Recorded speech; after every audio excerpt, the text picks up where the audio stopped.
Hey everybody, welcome to OK Talks. I'm your host, Oliver Kendall. In case you haven't heard the brief 3-minute introductory episode where I lay out in a little bit more detail who I am and what it is that I'm hoping to do with this podcast, I'm a lifelong political nerd with a background in international relations and security policy, who's worked for a number of Democratic campaigns and liberal political organizations. I've also spent a decent bit of time traveling and living outside of the United States, which has put me in a good position to shed light for my American audience on some events of note going on outside the country, and to explain to some of my foreign listeners some of the insanity that characterizes American politics these days. Speaking of insanity, in my previous episode, I discussed inherent disparities in America in terms of how we handle right-wing versus left-wing protesters, and the potential threat to democracy represented by a small group of armed right-wing protesters that we increasingly see in America. In this episode, I'm going to be discussing a different threat to democracy, one that comes from one of our very own political parties. Despite the best efforts of America's founders, political parties have been a critical part of our democracy almost as long as the US has existed. For better or worse, and having now spent time living in multi-party parliamentary democracies, I would definitely say worse, the American governmental structure unintentionally favors a two-party system, which means realistically that since the mid-1800s, American politics has been defined as a struggle between the Democratic Party and the Republican Party. Although that's still the case today, increasingly I think it makes more and more sense to think of American politics not so much as defined by a struggle between the Democratic Party and the Republican Party, but as a struggle between the Democrats and the anti-Democrats. Now, if I'd said that at any point over the last decade or so, it would have made sense, as a joking reference to the fact that the modern Republican Party doesn't really seem to have much they stand for ideologically other than reflexively opposing everything the Democrats do. They're not really an ideology-based political party so much as they are the Democrats' crazy X. Witness the way they spent the entire Obama presidency calling the Affordable Care Act a one-stop train to Stalinism, and then once they had unified control of government under President Trump, were unable to repeal it or do anything about it because they hadn't actually bothered to think of an alternative. Thus, the party's been defined largely by just being anti-the Democrats. Nowadays, though, calling the Republicans the anti-Democrats takes on a much more sinister connotation, as the party increasingly seems to be at war with the very concept of democracy itself. They're not just anti-the Democrats, they're anti-small d democracy. Now, to be fair, America's always been at least somewhat a flawed democracy. The Electoral College, for example, is stupid, and the Senate, God, think about this. One person from California, in terms of their representative power in the Senate, is worth 1/55th of a person from Wyoming. That's crazy. That makes me feel so bad for Californians that I'm almost inclined to skip my obligatory reference to them being terrible drivers. The Senate, as it is today, is an affront to the idea of representative democracy, and the framers clearly did not anticipate a situation where the relative population sizes of states would grow so widely disparate in the future. But I can yell about the Senate some other time. Hey, at least now, as of 100 years ago, American citizens actually do get to vote for their senators rather than having them picked by a state legislature. Speaking of voting, and back to my original point, one of the other flaws in America's history of democracy has been who was and was not allowed to participate in it. Initially, for example, only white men who owned land were allowed to vote in America. The struggle to extend voting rights to more people, first black men, then women, people under 21, has been slow, way too slow. But, probably with the exception of the end of Reconstruction in the South, for the most part, the trend has been in the direction of having more people, not fewer people, have the right to vote in America. It's been a long, winding journey, but the general direction has been toward more, not less, democracy. Over the last couple of years, I've largely, at least in public, avoided hyperbole and casually throwing around words like authoritarian or fascist to describe Republicans and certainly Donald Trump. But at this moment, our very concept of democracy is in unique peril, both in terms of our ability to participate in decision-making through voting in elections, and in terms of the likelihood of Republicans to abide by the decisions made by the people who did vote in elections. There's a broader conversation to be had about very real, very problematic structural threats to our democracy, like the ones I mentioned before in the form of the Electoral College and the Senate, and some that I didn't, like gerrymandering. But in this episode, I want to talk specifically about the direct threat being posed by the Republicans to democracy in this upcoming election, both in terms of attacking participation in the election and in terms of the possibility that the Republicans, or at least Donald Trump, might ignore its results. I'll get to that very scary possibility along with, apologies, my terrible Trump impression at the end of the episode. I'm going to resist the urge to go on a soliloquy about the history of voter suppression in America, but suffice it to say that the concept of screwing with the other party's ability to turn out voters is not exactly unheard of. That being said, though, the modern Republican Party really does seem to have made voter suppression a central component in their electoral strategy, and they've elevated keeping people who are likely to vote Democratic from voting to almost an art form. It's worth noting that the Republicans have been aided and abetted in this by the fact that back in 2013, the right-wing majority on the Supreme Court absolutely trashed the Voting Rights Act. Judges matter, folks, which is why I'd like here and now to facetiously thank all the purists in 2016 who refused to vote for Hillary for Justices Kavanaugh and Gorsuch. But I digress. One of the ways the Republican Party has figured out that they can suppress the vote is by passing at the state level laws that force voters to show a photo ID before being given a ballot. Now, in an argument that only lasts a couple of seconds, this is a really easy sell. People should have to prove who they are. But if the debate lasts a little bit longer, it usually starts to become clear that the arguments in favor of voter ID laws are less than genuine. A comprehensive study reported in the Washington Post of more than 1 billion ballots cast since the year 2000 found, of that more than 1 billion, 31 credible instances of voter fraud. This would indicate that voter ID laws are really nothing more than an expensive solution to a problem that doesn't exist. But maybe actually it is a solution to a different problem, the problem from Republicans' perspective of too many Americans being allowed to vote. According to the ACLU, for example, millions of Americans, at least 11% of US citizens, don't actually have government-issued photo IDs. That comes even more into focus when you look at who that 11% of the American people are. According again to the ACLU, up to 25% of African Americans don't have photo IDs, whereas that number is only 8% for white people. Think about it. Who in America is the most likely to not have a driver's license? People that are too poor to own a car, people who live right in the middle of big cities and thus don't need a car, and older folks from the New Deal generation. None of those are exactly core constituencies of the modern Republican Party. Also, according again to the ACLU, up to 25% of black people in America don't have photo IDs, whereas that number is only about 8% for white people. It's even more clear that this is done with bad intentions when you look at what kinds of IDs certain states' laws will accept versus ones they reject. In Texas, for example, you can use a gun permit to vote, but you can't use a student ID. Bottom line, voter ID laws drive down voter turnout among low-income people, students, minorities, and the elderly. Check and mate. In addition to throwing up hurdles in the form of voter ID laws that make it harder for people to vote, Republican elected officials, particularly the secretaries of state in various states, have also limited turnout by conducting massive purges of the voter rolls, which is to say basically looking at who is registered to vote, seeing who skipped an election or two, and just basically erasing their name from the line. This has increasingly been happening under Republican secretaries of state, but it seems to be becoming more and more brazen. In 2018, for example, the current governor of Georgia, Brian Kemp, was the Secretary of State in Georgia and purged hundreds of thousands of people from the voter rolls for an election in which he was a candidate, which he then barely won by the way, far fewer votes than he had purged from the voter rolls. I'm going to skip the details, but if you're not familiar with this story, Google Brian Kemp voter purge. It'll curl your hair. Republican elected officials have also become increasingly brazen in their willingness to limit where and when people can vote.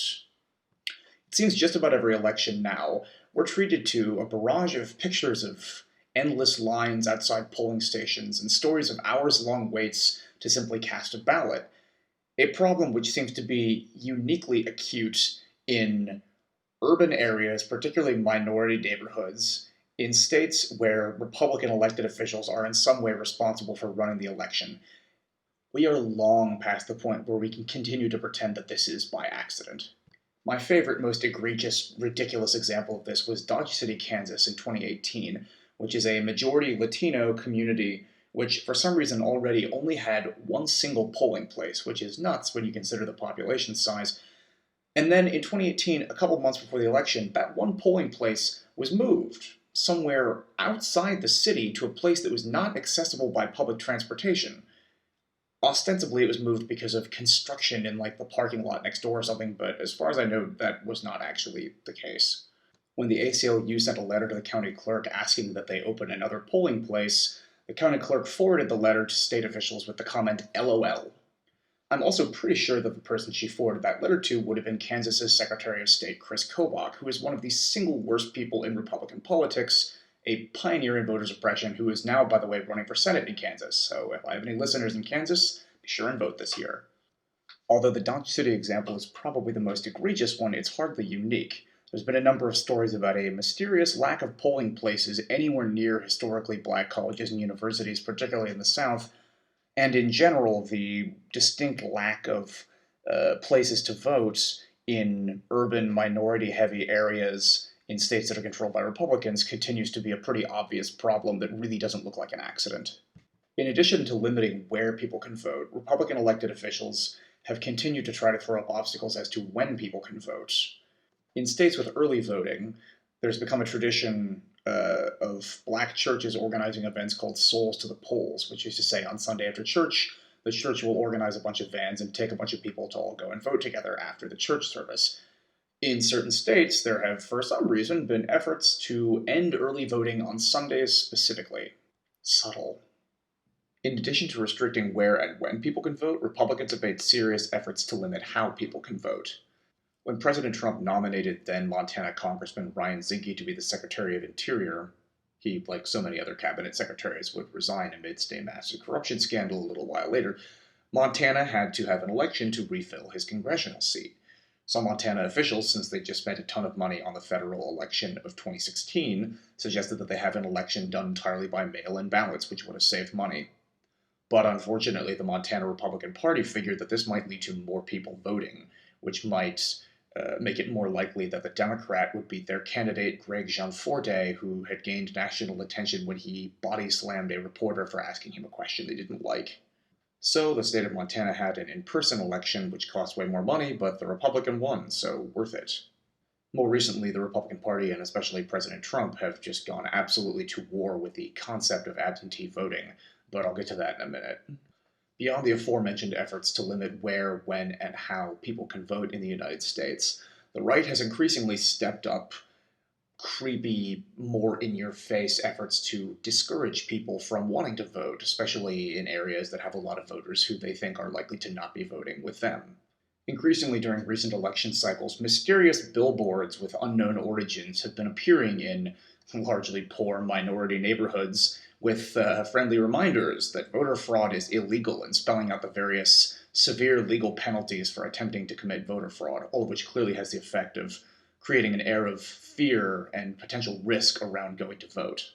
Working to further complicate voting, the Republicans have also hired an army of poll watchers to hang around polling places and randomly challenge the ballots of people that they decide are suspicious. That effort reportedly is being massively stepped up this year. In addition to the official poll watchers, how much do you want to bet that this fall, in a number of states that have open carry laws, the same creepy armed-to-the-teeth right-wing protesters that I talked about in the last episode will be patrolling in minority-heavy areas dressed in full military fatigues on Election Day? Hardly seems beyond the realm of possibility. And I can just hear right now somebody saying, well, what does this matter? In an open carry state, it is legal to carry your gun around, but it's not legal to shoot somebody necessarily, so people who want to go vote have nothing to fear.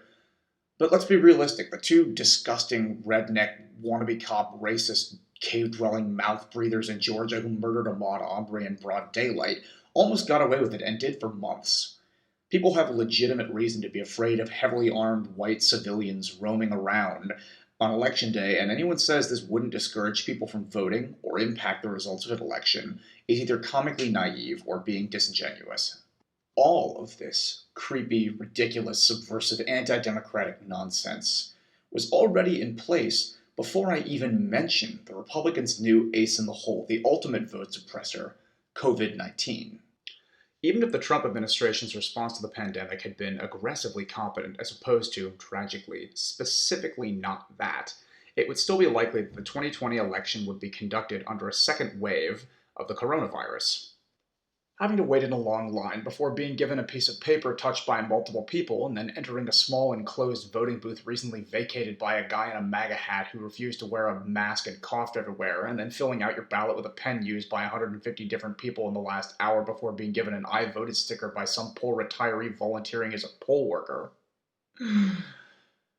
are just a few of the obvious dangers associated with voting in person in the context of a deadly upper respiratory pandemic ripping its way across the country. Given those obvious risks of forcing everybody to show up and vote in person, you'd think almost everybody would be able to get behind the idea of exploring safer alternatives for the election this fall, right? Wrong, of course. The Republicans have opposed virtually any efforts proposed by the Democrats to come up with different ways that we can vote in the context of the pandemic. And, as far as I'm aware, have proposed none of their own. Republicans forced the citizens of Wisconsin and Georgia to vote in person during recent primaries in those states. The fact that the elections happened during peak coronavirus transmission periods, combined with pre-existing Republican shenanigans to make voting in those states more difficult, caused those elections to be complete debacles. In Georgia, a large number of new voting machines provided by a buddy of that state's Republican governor, Brian Kemp, simply didn't work. And in Wisconsin's most diverse city, Milwaukee, only 5 polling places were open. Both states' primaries generated hundreds of infuriating images and news stories of voters being forced to wait hours surrounded by other people simply to cast their ballots. The primary in Wisconsin gave us the comically tone-deaf video of one of that state's highest-ranking Republican lawmakers wearing what amounted to a hazmat suit, looking straight into the camera and swearing up and down to voters that it was completely safe to wait in line to vote. Evidently, he forgot that video cameras are the ones where people can see you. Rather than being embarrassed by these problems and trying to do a better job in November, though, Republicans are actively doing the opposite. In Iowa, one of the states that actually pulled off a pretty successful primary recently, Republicans in that state's Senate have recently passed a law that specifically forbids that state's Secretary of State from doing the thing that he did that worked this time in November. When state-level elected Republicans have been unable to undermine attempts to increase vote by mail in the context of the pandemic, Trump and the Republicans at the national level have swung hard to try and intimidate those states out of doing things to make the election safer this fall. Michigan's Secretary of State, who, like the one in Iowa, sent out applications for absentee ballots, was on the receiving end of a tweet storm from Trump, and the state of California is currently being sued by the Republican Party to try and stop them from having an all-mail-in election this November. Trump has actually been pretty open about why it is that he doesn't want to allow more Americans the opportunity to vote by mail. In the context of a number of the coronavirus bills being considered before Congress, many of which included provisions to increase options for voting safely, Trump has publicly fretted that the increased turnout that would result will cause him to lose the election, because nothing says greatness like, "I'm afraid of people voting." Besides Trump saying the quiet part out loud, as he so often does, it's worth noting that the less nakedly partisan arguments made by more serious Republicans are also complete, let's say, malarkey. Republican fear-mongering about mail-in voter fraud in an attempt to suppress absentee voting is just as baseless as Republican fear-mongering about in-person voter fraud as an attempt to justify voter ID laws to suppress in-person voting. In states like Utah, Washington, and Oregon, where they have almost universal vote by mail, there's no evidence of widespread or even limited voter fraud. In fact, the only example in modern times of any sort of fraud when it comes to vote by mail was when a Republican operative in North Carolina a couple of years ago sent operatives around to fool old people into giving them their ballots rather than sending them in for a local congressional election. That the president and a number of his key spokespeople would so directly attack the very idea of absentee voting, when many of them, including Trump, are known to vote by mail themselves, is hypocritical, sure, but hypocrisy is par for the course in the modern Republican Party. This specific example of it could be something a whole lot scarier. We've been talking up until now about the ways in which Republicans are seeking to impede democracy through voter suppression. Efforts to delegitimize the very idea of absentee voting could be part of an attempt to ignore democracy entirely by creating a pretext to reject the results of the 2020 election if it doesn't go their way. You might remember, Trump already back in 2016 started laying the groundwork for the possibility that he might someday ignore an election. In addition to his typical whining about media bias, he alleged that the whole process was rigged against him and that there was some kind of conspiracy, but he promised that he would totally accept the results of the election if he won. Many were reasonably horrified that Trump would say something so fundamentally disrespectful of our democratic process. But a lot of people laughed it off and didn't take him seriously. That was a grave error then, and would be an even more deadly mistake to make this time around. Sure, Trump came out the other day and said that he would abide by the results of the election, but I would argue that among historical figures, Donald Trump is uniquely likely to be the person that rejects the results of an election and sends our democracy into a tailspin. Trump has a long history of rejecting objective facts when they're in any way unpleasant to him, and, critically, of causing the people around him to live under the same set of alternative facts, to borrow a phrase. Remember when the real reason Hillary won the popular vote by 3 million was because millions of, quote, illegals, unquote, voted in the election?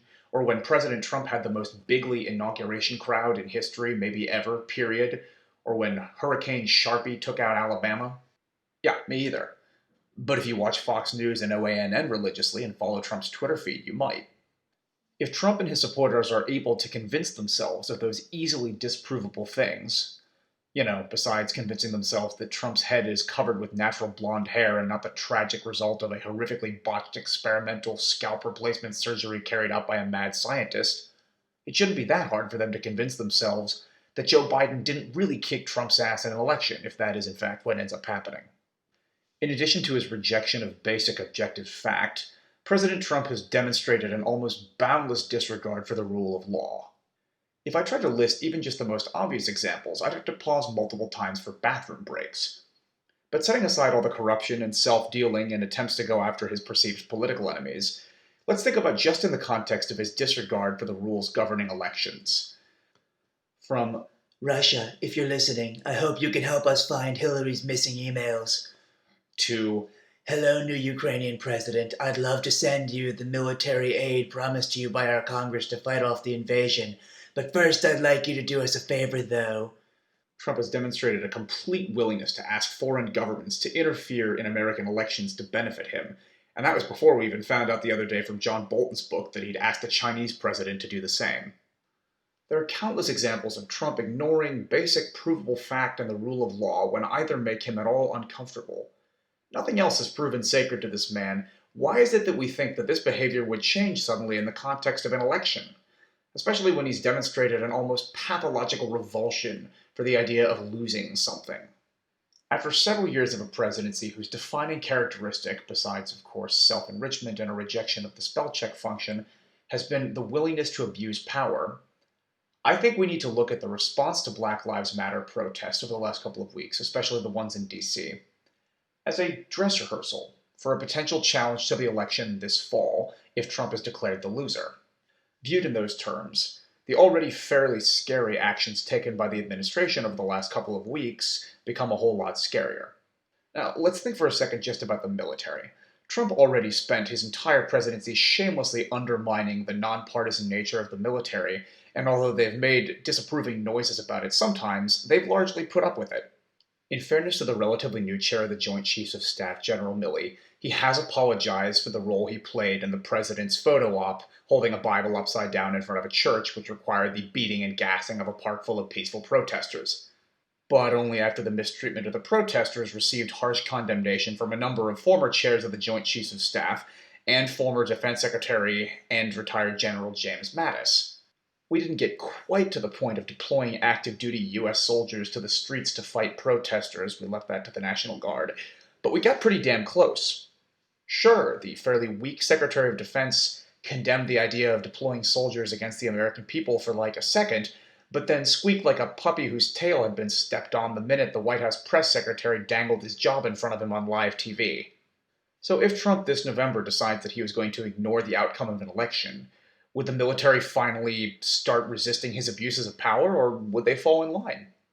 And besides the military, how are we supposed to interpret the sudden arrival of a bunch of mysterious armed guys in D.C. who wore no uniforms, insignia, nameplates, or any sort of identification?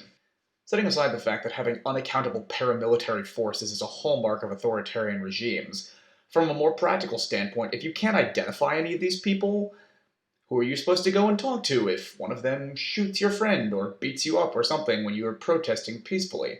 Furthermore, although we found out later that these people were basically a hodgepodge of federal agents taken from various other law enforcement agencies that don't usually do law enforcement, in the moment, if they refuse to identify, how the hell are people supposed to know that they actually even have any authority?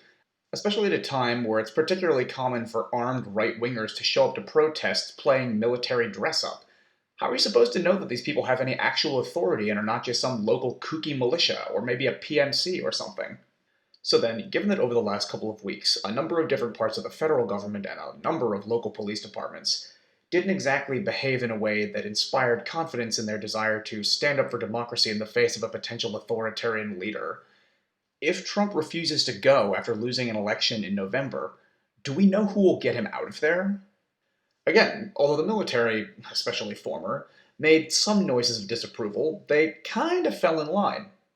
What about some Republican senators? They still believe in democracy, right? If Trump lost the election and then refused to leave, they'd tell him to go away, wouldn't they? Pause for laughter.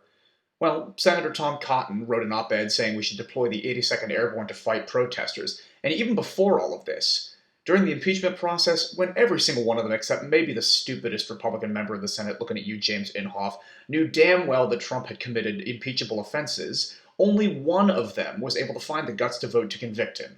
And that was when they knew he'd be succeeded by Mike Pence, someone with whom they apparently have a lot more in common ideologically than Trump. No, Mitt Romney saying that Black Lives Matter and a concerned tweet from Susan Collins can't possibly fool us into thinking that Republican senators will save our democracy from Trump in November if it comes down to that. Okay, so then let's play this out. It's 11:15 p.m. on November 3rd. CNN and MSNBC have just called the election for Biden. Trump tweets, "The mainstream media, led by fake news CNN and MSDNC, is saying that I lost the election. Totally biased, sad." 45 minutes later, Fox begrudgingly calls the election for Biden, though Hannity and Ingram say it shouldn't count because California isn't really America, so they shouldn't be allowed to vote in the first place.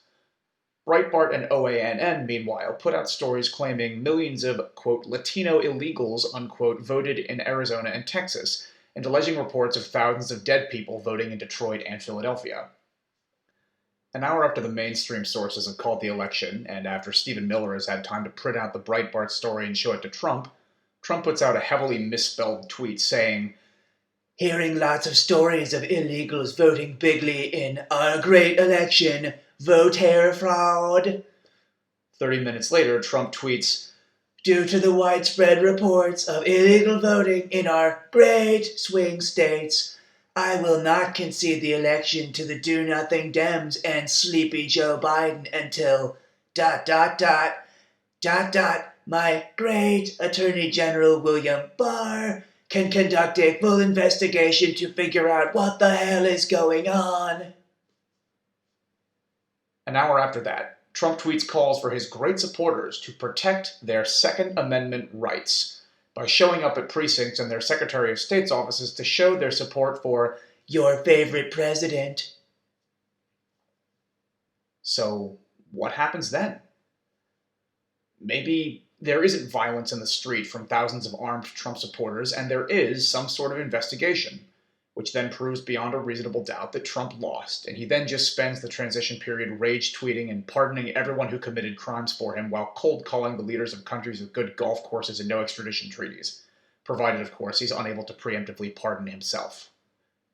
Or maybe something scarier happens. Maybe Trump continues to reject the results of the election, and then what? Is he physically removed from office on Inauguration Day and taken into custody for impeding the peaceful transition of power? Or does the Secret Service stand by him, flanked by the shadowy group of unidentified law enforcement officers assembled by Bill Barr to attack protesters these last couple of weeks? I don't know, but we're kidding ourselves if we don't think this is a real possibility. I'm alarmed by how many Democratic politicians who, when asked, first by the great comedian Bill Maher and then by everyone else, about the possibility of Trump rejecting the results of the election, respond with some iteration of, well, we just have to win big, so we can't deny the results. He lost by more than 3 million votes and with the help of a foreign adversary in 2016 and still got to be the president. I am so sick and tired of Democrats being held to a different standard. But I sure as hell hope that someone, who is a lot smarter than me and with a much better understanding of the military and law enforcement structures in the United States, has a contingency plan to force a relatively peaceful transition of power. Because I fear that the several weeks after the election, which, by the way, will probably all be happening under a second wave of COVID-19, could be the most perilous our democracy has faced since 1860. Sleep tight! That's it for this episode of OK Talks. If you like the podcast so far, please subscribe and think about leaving a review or sharing it. If you really don't like it, then hey, share it with somebody you hate, ruin their day. As always, I'd like to thank my friend Nate Wright for his technical advice and for having designed the podcast artwork. I hope everybody's staying relatively safe, healthy, and sane during these crazy times. And until the next episode, thanks for listening.